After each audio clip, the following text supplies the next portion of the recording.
Assalamualaikum warahmatullahi wabarakatuh. Selamat siang Sobat Pospol. Kali ini untuk episode yang kedua ya teman-teman. Untuk episode yang kedua kita akan kedatangan tamu dari Kepala JR Indramayu dan Kadispenda Indramayu.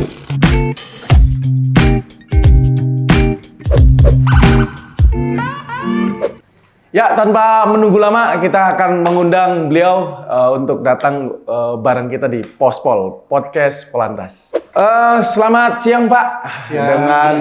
Mohon izin dengan Bapak siapa? Saya berbicara Pak Doni, ini Kepala JR dari Jasara Harja Indramayu. Satunya Bapak? Ya, saya Adang Suramin, Kepala Pusat Pengelolaan Pendapatan Daerah Kabupaten Indonesia 1 atau masyarakat lebih mengenalnya Samsat. Samsat, gitu.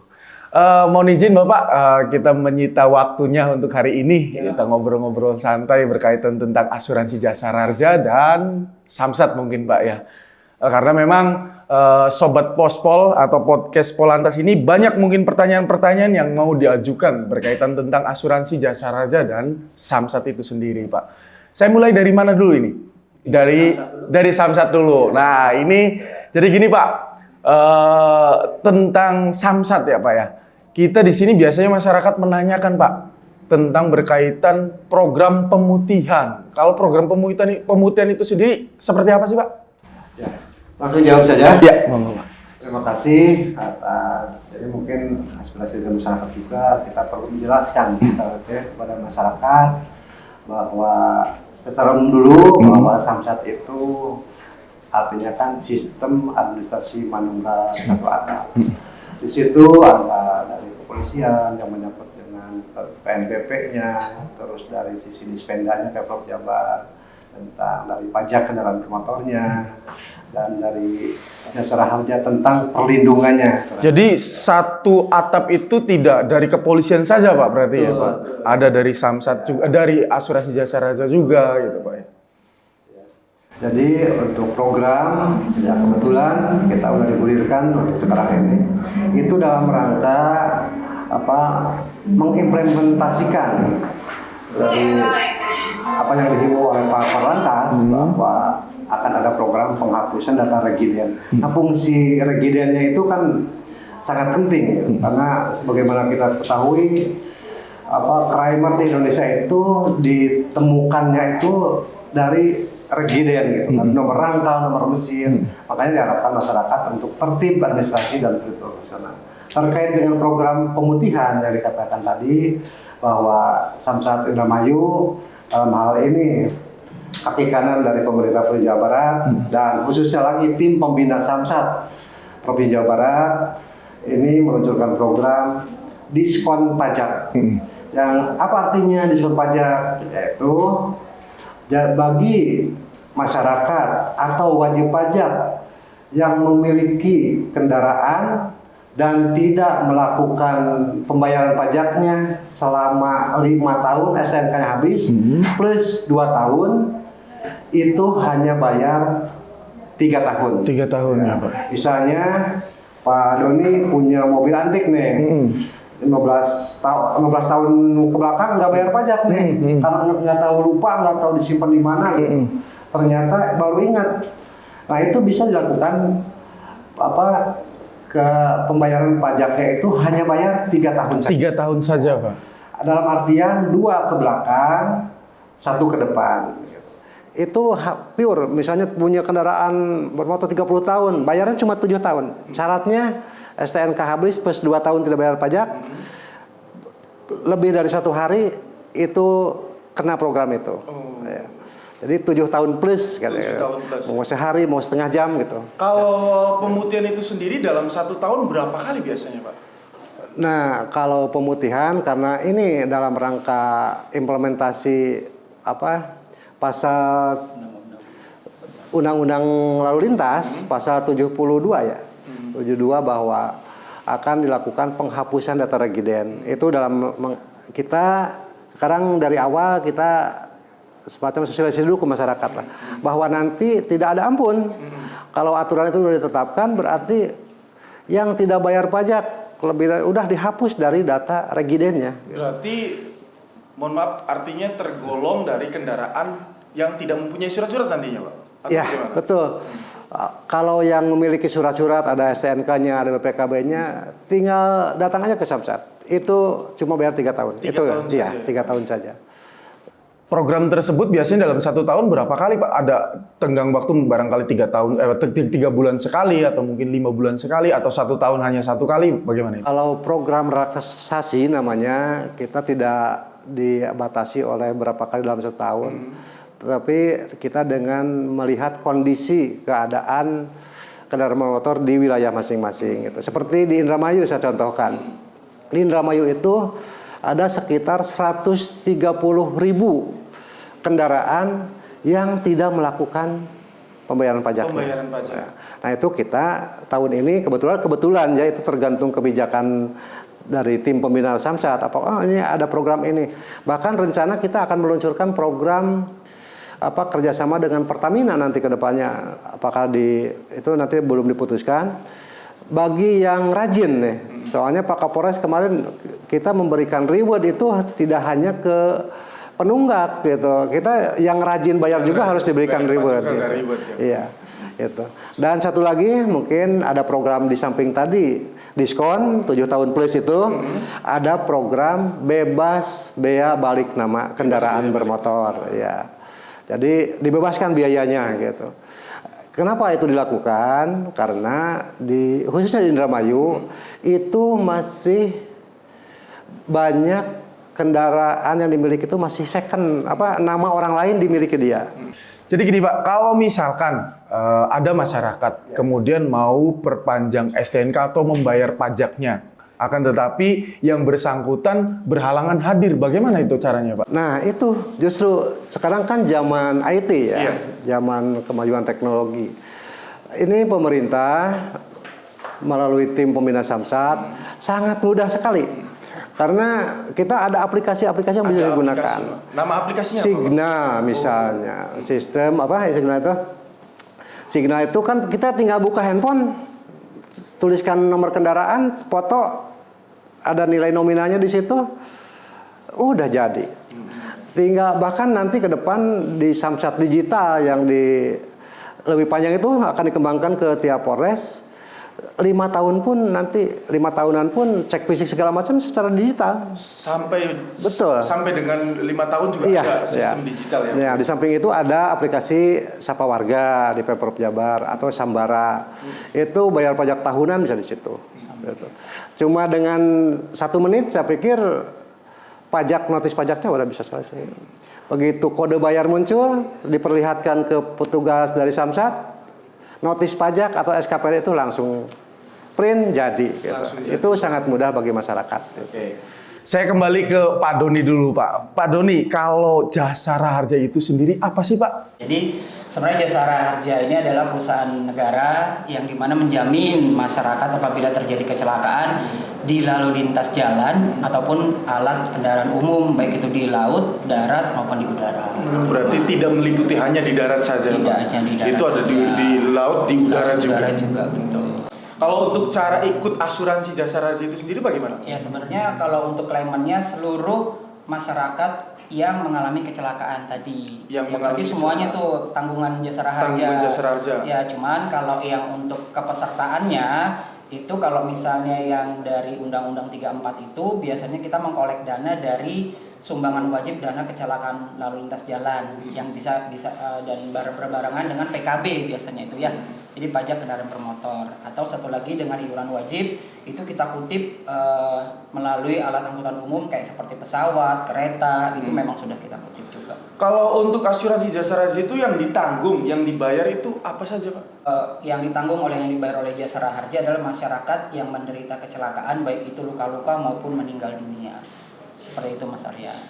Jadi kalau itu meliputi dari darat, laut, dan udara juga. Udara, gitu. Kemudian persyaratannya apa saja Pak Ya, untuk persyaratannya mendapatkan klaim asuransi tersebut? sebenarnya lebih simpel ya. Kalau yang penting kalau untuk di kecelakaan di jalan itu masyarakat kalau yang terjadi kecelakaan itu harus melapor dulu ke Polantas ya. Jadi di Polres, di bagian Satlantas, kecelakaan lalu lintas. Ya betul Mas. Setelah itu baru kalau untuk yang luka-luka itu biasanya kan ada kwitansi pengobatan ya, dan sama identitas diri. Itu. Terus kalau pejalan kaki itu bisa diklaimkan tidak Pak kalau Ya. mengalami kecelakaan? Ya, kalau misalnya pejalan kaki ditabrak oleh kendaraan bermotor, itu dijamin oleh Jasara Harja. Kenapa? Karena sebenarnya yang dibayarkan oleh Jasara Harja itu adalah pihak ketiga yang ditabrak oleh kendaraan bermotor. Berarti kemungkinan besar lebih ke subsidi silang mungkin Pak ya? Betul Mas Arya. Jadi kalau apabila terjadi kecelakaan dua kendaraan bermotor, itu seperti yang Mas Arya bilang bahwa kita memang santunannya subsidi silang. Seperti itu. Jadi asumsinya kalaupun ini tidak melibatkan juga pejalan kaki Pak ya, Ya. misalkan contoh sepeda angin atau mungkin Betul. beca itu terlibat kecelakaan dengan si A yang menggunakan kendaraan bermotor baik itu motor ataupun mobil, ketika Ya. terlibat kecelakaan si B bisa untuk mendapatkan klaim asuransi jasa harjanya. Betul. Sedangkan si A sendiri itu tidak bisa diklaimkan Ya. asuransinya Pak ya, Betul. karena memang si B tidak mempunyai STNK atau tidak membayar asuransi jasa harjanya sehingga tidak bisa mensubsidi silang Ya. si A tersebut ya Pak. Kembali ke Padang. Siap. Mohon izin Padang. Kalau misalkan kami punya kendaraan ini Padang ya, ternyata kami beli kendaraan di luar dari Indramayu misalkan. Kayak saya seneng motor-motor antik nih Pak, ceritanya saya beli motor di Solo gitu kan, motor Vespa nih ceritanya Pak. Mau kita pindahkan sekaligus karena motor tersebut platnya dari Solo juga, kemudian untuk kita balik nama itu baiknya pada saat pemutihan atau tanpa harus ada pemutihan, bagaimana caranya mungkin? Terkait dengan mutasi kendaraan bermotor, tentunya itu kan setelah penyerahan dari pihak kedua, itu 90 hari itu harus segera balik nama kita kan gitu. Ini itu saya ingin menekankan di situ fungsi regidennya, Mas Arya. Saya contohkan gini, ketika di Republik ini terjadi musibah bom Bali, nah itu polisi Australia dari Amerika datang ke Indonesia, mencari si pelaku bom Bali. Akhirnya yang menemukan pelaku itu ternyata Polri juga, orang lain nggak bisa. Polri melihat nomor rangka mobil. Nomor rangka mobil teridentifikasi di situ kan ada data. Yang terdata. Iya, dari kita melihat nomor rangka mobil itu udah nama muncul, si A pemiliknya, si B itu nomornya, rumahnya di mana udah muncul. Nah, itulah bom Bali. Makanya masyarakat fungsi regidennya itu yang harus diutamakan. Itu karena untuk menjamin stabilitas nasional. Jadi tidak hanya semata-mata duitnya, uangnya yang tarik masyarakat, tetapi itu untuk stabilitas nasional. Nah, ketika ditelusuri dulu ada kesulitan pihak dari Polri itu kan, karena mobil itu udah dijual ke tangan berapa? Nah, makanya masyarakat yang taat hukum, yang bernegara dengan baik, itu wajib hukumnya untuk melakukan balik nama. Misalnya Mas Arya tadi mengatakan punya motor di Solo, itu kan prosesnya tinggal cabut berkas dari sana, dipindahkan ke domisili kita. Nah, di Samsat Indramayu misalnya ke Indramayu Mas Arya, yang Vespanya tadi, tinggal datang ke Samsat, proses jadi, gitu. Nggak masalah. Mau beli dari Aceh, mau beli dari mana, cabut berkas, dipindahkan domisilinya ke sini, jadi nama Mas Arya, gitu. Kalau persyaratan untuk balik nama sendiri itu apa saja Pak biasanya Pak? Sangat mudah, cuma perlihatkan EKTP, BPKB, STNK. Sangat mudah sekali gitu. Tinggal datang ke Samsat, proses, jadilah nama kita. Aman. Nanti kalau ada kecelakaan, amit-amit ya, ada kecelakaan, ada jaminannya. Karena di STNK sendiri tercantum SWDKLLJ, gitu kan. Itu jadi masyarakat Indonesia karena sifatnya gotong royong. Nah, untuk biaya itu dari kita. Bagi yang tidak mengalami kecelakaan itu merupakan itikadkan aja dalam hati bahwa itu sebagai tolak bala. Kan tidak semua orang mau celaka gitu. Nah, mudah-mudahan dengan membayar sumbangan wajib kecelakaan di jalan itu merupakan tolak bala bagi masyarakat. Karena uang itu kembali lagi ke masyarakat. Gitu. Kembali kami ke Pak Doni. Pak Doni, kalau kecelakaan tunggal, kalau tadi kan kita sudah berbicara berkaitan tentang kecelakaan yang melibatkan dua atau tiga kendaraan lebih gitu kan. Kalau untuk kecelakaan tunggal sendiri, itu bisa diklaimkan asuransi Jasara Harja atau tidak, Pak? Kebetulan kalau untuk kecelakaan tunggal itu memang di luar dari jaminan Jasara Harja. Seperti saya bilang tadi kan memang Jasara Harja itu membayar untuk pihak ketiga ya. Pihak ketiga. Jadi otomatis kalau dirinya sendiri mengalami kecelakaan, tentunya kan itu memang tidak dijamin oleh Jasara Harja. Ada asuransi lain mungkin Pak untuk bisa mengcover ketika masyarakat tersebut mengalami kecelakaan tunggal masuk ke rumah sakit misalkan untuk berobat atau bagaimana, itu ada atau tidak Pak? Ya, setahu saya sih kalau memang tidak dijamin oleh Jasara Harja itu bisa dijamin oleh BPJS Kesehatan ya. Jadi memang kita negara ini sudah menjamin kepada masyarakatnya kalau memang tidak dijamin oleh Jasara Harja itu bisa ditanggung atau dijamin oleh BPJS Kesehatan dengan cara mungkin tetap harus melaporkan kejadian kecelakaan tersebut ke bagian kecelakaan lantas Polres Indramayu atau bagian kecelakaan, kemudian dibuatkan nanti surat penolakan dari asuransi Jasara Harja mungkin Pak ya. Betul. Seperti itu ya Pak ya. Kemudian siapa saja yang berhak untuk menerima santunan asuransi Jasara Harja Pak? Atau ahli warisnya Pak? Ahli waris ya. Mungkin kalau untuk yang meninggal, yang pertama adalah kalau memang dia istri, yang kecelakaan istri, yang meninggal istri itu suaminya. Suaminya. Juga sebaliknya. Terus kalau nggak ada istri atau istri itu ke anaknya. Kalau tidak ada anaknya ke orang tuanya. Oh berarti ketika si ahli waris tersebut belum mempunyai istri atau belum mempunyai suami, itu tetap kembali ke orang tuanya, ibu atau bapaknya. Kalau misalkan sudah punya istri atau sudah punya suami, kemudian ada fenomena, mohon maaf, cerai. Bagaimana itu Pak? Ya kalau seperti itu memang tetap bisa ke orang tuanya. Ke orang tuanya. Biar mereka yang untuk bermusyawarah siapa yang akan menerima. Ketika cerai sendiri ternyata sudah mempunyai anak, itu lebih ke dominan ke orang tuanya atau ke anaknya Pak, ahli warisnya? Kalau untuk yang suami istri, kalau misalnya dia bercerai dan dia punya anak, dia lebih cenderung otomatis ke anaknya. Ke anaknya. Betul. Misalkan ternyata nih Pak, dari salah satu ahli waris tersebut ternyata memang anaknya tadi yang Pak Dodi katakan, ternyata anaknya masih di bawah umur. Ya. Kurang dari 17 tahun katakanlah seperti itu. Sedangkan salah satu syarat kalau nggak salah saya baca itu adalah rekening. Ya. Itu bagaimana Pak solusinya? Ya. Mungkin kalau untuk yang sekarang kan apalagi pihak perbankan itu kan bisa di CC ya. Jadi misalnya tetap yang nanti yang menerima ibunya tapi sisi ke anaknya. Seperti itu. Kembali ke Pak Dadang. Manfaat bayar pajak Pak Dadang, menurut Pak Dadang sebenarnya tadi udah sedikitnya sudah diulas, tapi lebih ke penekanannya seperti apa Pak Dadang? Wah, manfaat bayar pajak mah banyak sekali Mas Arya. Itu kita menikmati jalan raya.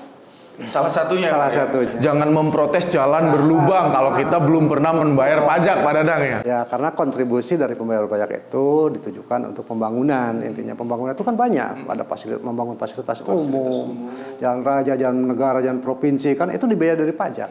Gitu. Seperti di Indramayu nih ada alun-alun tuh.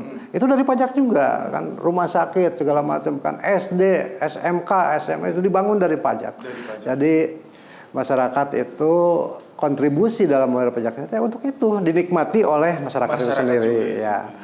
Nah, kemudian kalau tidak salah biasanya itu kalau nggak hari Minggu atau mungkin hari-hari biasa juga tanpa harus masyarakat datang ke Samsat Pak, itu ada Samsat keliling Pak ya. Itu biasanya outlet-outletnya di mana saja Pak? Nih Pak Mas Arya perlu dijelaskan ya bahwa kantor Samsat itu anggaplah negara ya. Negara itu kan wajib hadir. Nah dalam hal ini, dalam kesamsatan, kita berupaya untuk mendekatkan pelayanan kepada masyarakat.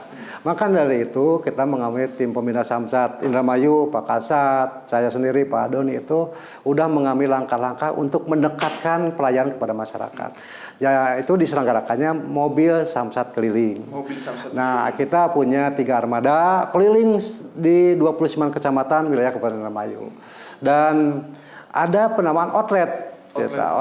Kita itu di luar daripada kendaraan. Iya, di luar dari yang mobile tadi ada outlet itu di Karangampel, di Jatibarang dan di kantor Kecamatan Cikedung. Jadi masyarakat mudah lah untuk datang ke situ. Bisa langsung datang ke situ Pak ya. Kalau untuk jadwal samsat keliling itu sendiri Pak, biasanya hari apa, kemudian di mana, biar masyarakat lebih tahu gitu Pak, untuk datang ke kendaraan samsat keliling. Kita tiap hari kita itu ya dalam artian dari dispendanya, dari kepolisiannya, dari jasa rajanya itu mendatangi masyarakat setiap hari Pak dengan jadwal tertentu. Nah, kepada masyarakat yang ingin mengetahui jadwal kita tinggal follow saja. Follow saja. Ada IG Samsat Indramayu 1. Di situ ada disematkan di atas hari ini di mana, layarnya ada jadwalnya, jam berapa sampai jam berapanya ada. Untuk sobat Pospol ya, bisa follow saja IG-nya di Samsat Indramayu Pak ya. Jadi untuk mengetahui jadwal-jadwal daripada kendaraan Samsat keliling itu sendiri. Kemudian saya kembali ke Pak Doni. Asuransi apa saja yang ada di Jasara Harja itu sendiri Pak? Ya. Sebenarnya kalau untuk Jasara Harja sendiri kan tanggungannya adalah kan sebenarnya untuk meninggal dan luka-luka. Jadi sebenarnya program ke depan Jasara Harja ini sebenarnya tidak hanya untuk menyantuni korban kecelakaan, tapi kami bekerja sama dengan Pak Kasat dari Kamsel, yaitu edukasi Mas. Edukasi terhadap masyarakat, terhadap pelajar, karena memang sebagian besar yang menderita kecelakaan itu adalah usia-usia produktif nih Mas. Iya. Jadi kan mungkin kalau misalnya kayak kepala keluarga lah, kalau kita ambil contoh bapak lah, kalau misalnya dia kecelakaan kan akan mengganggu ekonomi keluarga, Betul. kan? Nah, otomatis kami juga berkolaborasi dengan Kamsel, itu mengadakan edukasi sosialisasi terhadap pelajar di Kabupaten Indramayu. Kemudian amit-amit nih Pak ya, pengennya sih orang sih kalau di jalan pengennya selamat semua Pak ya. Tapi kalau memang misalkan terjadi kecelakaan, kemudian dari asuransi Jasara Harja itu sendiri berapa lama proses untuk pencairannya Pak? Ya, sampai dengan berkas masuk itu kita memang ada target dari perusahaan kita sendiri. Kalau untuk meninggal maksimal 3 hari. 3 hari. Kalau untuk yang luka-luka, kalau misalnya berkas lengkap itu kita ditargetkan selama setengah jam atau sampai 1 jam itu harus diselesaikan. Kemudian persyaratan atau berkas itu sendiri meliputi apa saja Pak Doni? Ya, kalau seperti saya bilang tadi kan, kalau untuk yang meninggal itu kan otomatis di ahli waris itu kan pasti ada identitas ahli waris, terus ada surat keterangan dari kepala desa. Setelah itu baru nanti kita akan membantu untuk pembukaan rekening di BRI setempat. Dan ini kan kita juga udah online ya, kita juga kerjasama. Jadi sebenarnya kalau untuk korban kecelakaan lalu lintas itu datanya bisa kita tarik, karena kita sendiri kerjasama dengan Satlantas itu ada namanya IRSMS. Jadi setiap kecelakaan itu bisa kita tarik datanya dari IRSMS, dan kita juga online ke Dukcapil. Jadi kita bisa menentukan ahli waris mana yang sebagai yang untuk kita santunin kan, seperti itu ya. Kalau ternyata si pengemudi atau pengendara tersebut tidak mempunyai SIM, itu bisa tidak Pak untuk mengklaim asuransi Jasara Harja? Nah, makanya kalau untuk sebenarnya untuk mengedukasikan kepada masyarakat, sebenarnya kita harus tertib berlalu lintas. Tertib berlalu lintas itu apa sih sebenarnya? Kan otomatis tertib dari administrasi, ya kan, tertib pemakaian helm dan lain-lain. Nah, kita biasanya sih kalau seperti itu kita himbau kepada masyarakat bahwa masyarakat juga harus tertib berlalu lintas, seperti itu sih. Terus ini ada fenomena nih Pak, setahu kami di Indramayu Pak ya, berkaitan tentang kendaraan yang dirubah bentuknya. Contoh misalkan kayak kendaraan mobil yang dibuat menjadi odong-odong, kemudian sepeda motor yang dibuat menjadi cator. Nah, ketika terlibat kecelakaan, apakah tetap bisa dibayarkan klaim asuransi Jasara Harja Pak? Nah, mungkin ini juga sebagai pengetahuan buat masyarakat juga, bahwa kita kan juga harus tertib berlalu lintas. Tertib berlalu lintas itu apa sih sebenarnya? Kan dari tadi Pak Adam sudah ngomong kan ya, bahwa dari red ID-nya sendiri kan harus terdaftar misalnya di Samsat. Betul. Yang kedua adalah misalnya kita ada cek fisik, maupun dari kalau untuk angkutan umum kan kita mesti uji KIR kan gitu. Nah, fenomena sekarang tuh kan banyak yang dirubah bentuk yang tidak jelas mungkin. Betul. Saya bilang seperti itu ya. Karena dari tadinya misalnya pick up dijadikan minibus dengan mengangkut orang. Betul. Nah, dari segi red ID-nya sendiri kan tidak terpenuhi. Nah, kalau saya tidak bisa menanggung kalau itu terjadi kecelakaan. Makanya saya himbau bahwa ya masyarakat mungkin menghindari berhubungan dengan hal-hal tersebut. Misalkan Pak, kecelakaan, kemudian penumpang tersebut, misalkan contoh nih Pak, banyak kan fenomena di Indramayu kayak yang mobil pick up, kemudian banyak mengangkut orang-orang yang pergi untuk kerja di sawah, atau mungkin kayak contoh Singa Depok lah, seperti itu mungkin Pak ya, yang mengangkut orang juga di posisi bak truknya. Ketika terlibat kecelakaan itu tetap harus tetap dijamin atau tidak Pak? Nah, makanya dari tadi saya bilang tadi kan, sebenarnya tertib berlalu lintas itu kan sebenarnya kendaraan ini berhak gak sebenarnya dia mengangkut penumpang kan. Betul. Gitu. Kalau sebenarnya kendaraan ini tidak berhak untuk mengangkut penumpang kan otomatis dari segi kendaraan tersebut sudah melanggar aturan. Berarti dengan kata lain tidak bisa untuk diklaimkan asuransinya Pak ya. Kemudian kalau tadi kan kita sudah berbincang dengan Pak Doni berkaitan tentang kecelakaan yang melibatkan 2 atau lebih kendaraan dan kecelakaan tunggal. Bagaimana dengan kecelakaan yang tabrak lari Pak? Misalkan tetap ada lawannya. Ternyata lawannya tidak ada itikat baik nih Pak, dia kabur gitu. Itu bisa diklaimkan nggak Pak asuransi jasa raja? Sebenarnya selama itu kecelakaan benar, memang di kita itu ada proses lebih lanjut. Namanya kita penelitian lebih lanjut. Jadi kalau untuk yang tabrak lari, kita ada melakukan survei dulu. Bisa jadi itu juga kita melibatkan Satlantas survei bersama. Berarti survei bersama Pak ya. Jadi untuk menentukan apakah benar itu terjadi kecelakaan atau tidak. Tapi kalau memang dari survei bersama itu mengatakan bahwa itu memang bertabrak lari, itu memang bisa dibayar. Tetap dibayarkan Pak ya. Tapi kalau misalkan dari hasil survei bersama dari asuransi jasa raja dengan kepolisian sendiri itu menentukan bahwa itu tidak tabrak lari, ternyata misalkan aslinya nabrak pohon gitu kan. Ketika kita sudah datang ke TKP, oh ini ada pohon yang rusak gitu. Berarti dibuktikan bahwasanya itu adalah kecelakaan tunggal. Dengan sendirinya itu tidak bisa diklaimkan asuransinya. Ada lagi teman-teman pesan dari Kapus P3DW atau Pak Dadang. Ya, terima kasih Mas Arya.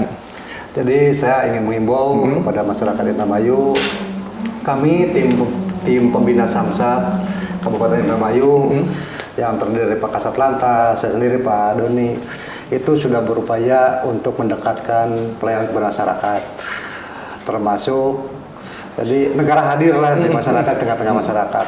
Bahkan tim pembina Samsat Indramayu itu Pak berani melaksanakan tugas, rela melaksanakan tugas di hari libur. Betul.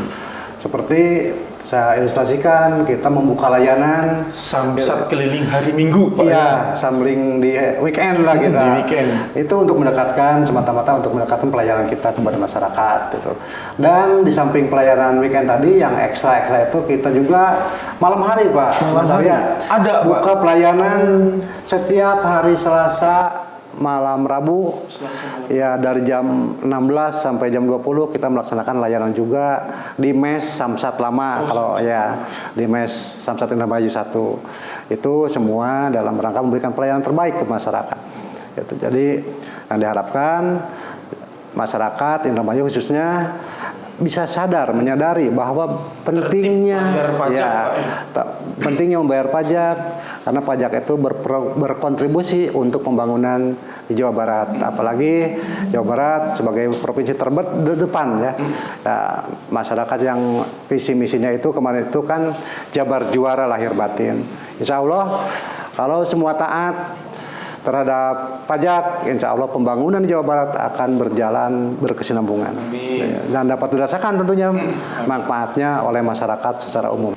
Kalau pesan dari Pak Doni sendiri, bagaimana Pak Doni? Kalau dari saya adalah pada seluruh masyarakat tertiblah berlalu lintas karena dan sayangilah diri sendiri karena pada saat kita berkendara ada orang yang kita cintai menunggu kita di rumah. Betul. Itu dia. Pak Doni. Itu yang paling utama Pak Doni ya. Artinya tetap utamakan keselamatan. Betul sekali Mas Arya. Ada lagi teman-teman?